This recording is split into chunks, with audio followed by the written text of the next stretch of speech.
no propósito de 52 decisões certas que você vai tomar neste ano de 2020 e que vai revolucionar a sua vida. A nossa vida é resultado das nossas decisões. E Neemias é uma pessoa que nos ensina muito, por meio da sua fé, da sua coragem, da sua humildade, perseverança, nós aprendemos como tomar decisões certas para que o início, o meio e o final do ano seja de sucesso, de superação. A gente falou na primeira semana sobre a importância da pessoa não se acomodar. Na segunda semana a gente falou da importância de você priorizar a sua fé, a sua comunhão com Deus, a oração, o jejum e a busca a Deus e não aos recursos e não às suas condições. E hoje nós vamos falar sobre a nossa conversa com Deus.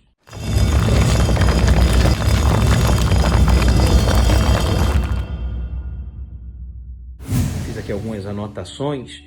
No versículo 5 diz: E disse Neemias a Deus em oração: Ah, Senhor Deus dos céus, Deus grande e temido, que guarda a aliança e a benignidade para com aqueles que o amam e guardam os seus mandamentos.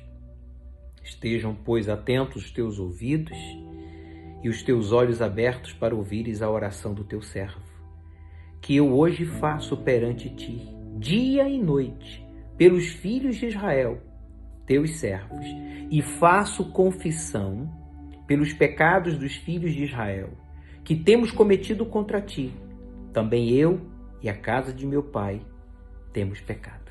Nesses dois versículos, Neemias ele expressa três coisas muito importantes. A primeira coisa que nos chama a atenção é que ele reconhece a Deus como o Senhor, o Deus grande e temido, que está sobre tudo e sobre todos.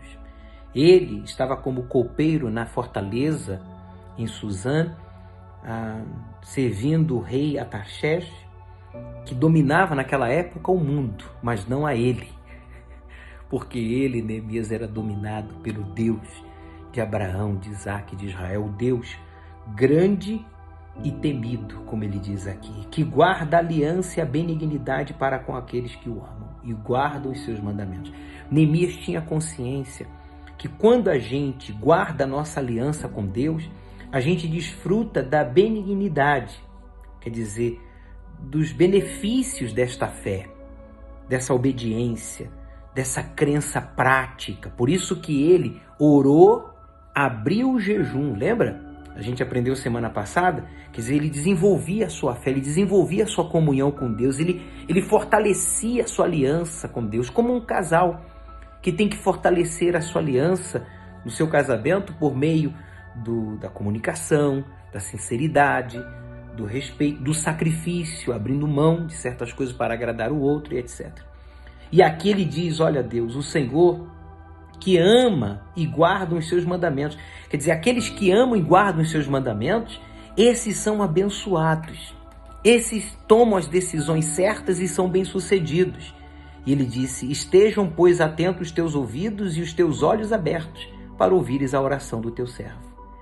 Ele orou por ele orou pelo povo que estava em Jerusalém, ele orou pela cidade e reconheceu que a frustração, a derrota, a miséria que o povo estava enfrentando era derivada ao pecado. Mas ele mesmo não se considerava perfeito. Veja que ele diz aí, e faço confissão pelos pecados dos filhos de Israel, que temos cometido contra ti. Também eu e a casa de meu pai temos pecado. Deus, eu não sou perfeito, em outras palavras.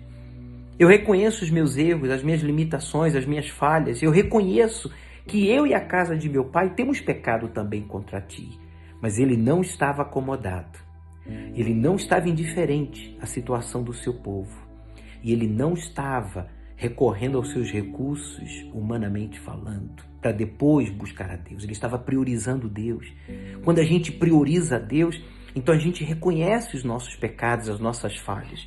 Eu fiz aqui algumas anotações e eu reparo nessa conversa de Neemias com Deus que é muito importante. A nossa oração, a nossa conversa com Deus é tão importante quanto os trilhos do trem. Imagine um trem, por mais potente, por mais rápido que ele seja, ele só pode chegar aonde há trilhos.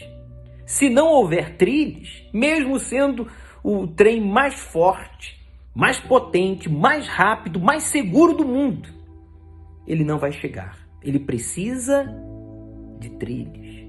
Assim é a sua oração, é a minha oração. A nossa oração é como trilhos.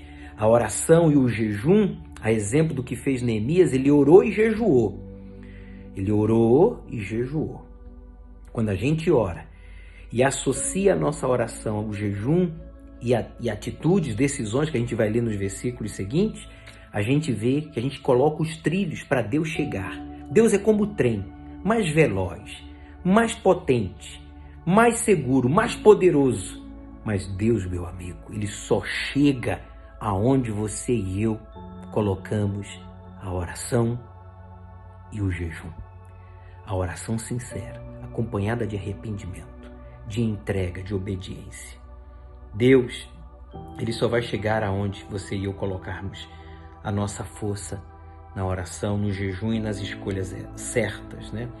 A oração, uma coisa também que me chama a atenção na oração de Neemias, é que ela não consiste só em pedir. A oração sincera consiste em dar, em oferecer a Deus aquilo que você é, reconhecendo as suas falhas, as suas limitações, os seus pecados e pedindo perdão. Quer dizer, isso faz você desenvolver a sua comunhão com Deus e faz você fortalecer o seu sistema imune, espiritualmente falando. Quer dizer, quando a gente não ora apenas pedindo, mas ora confessando, se sujeitando, se humilhando, o nosso sistema imunológico, o nosso sistema imune, espiritualmente falando, é fortalecido. É como se você, estivesse tomando vitaminas para o seu espírito. Isso me chama a atenção e foi justamente o que Neemias revelou nesta oração, sua intimidade com Deus. Quando você ora, você tem que observar como você fala com Deus, porque se a sua oração é repetitiva, se a sua oração é sistemática, religiosa, então isso revela a falta de intimidade. Nessa oração, você vê que Neemias ele tinha intimidade com Deus. A sua alma, ele expressou o que a sua alma trazia no mais íntimo. E é isso que a nossa oração tem que fazer.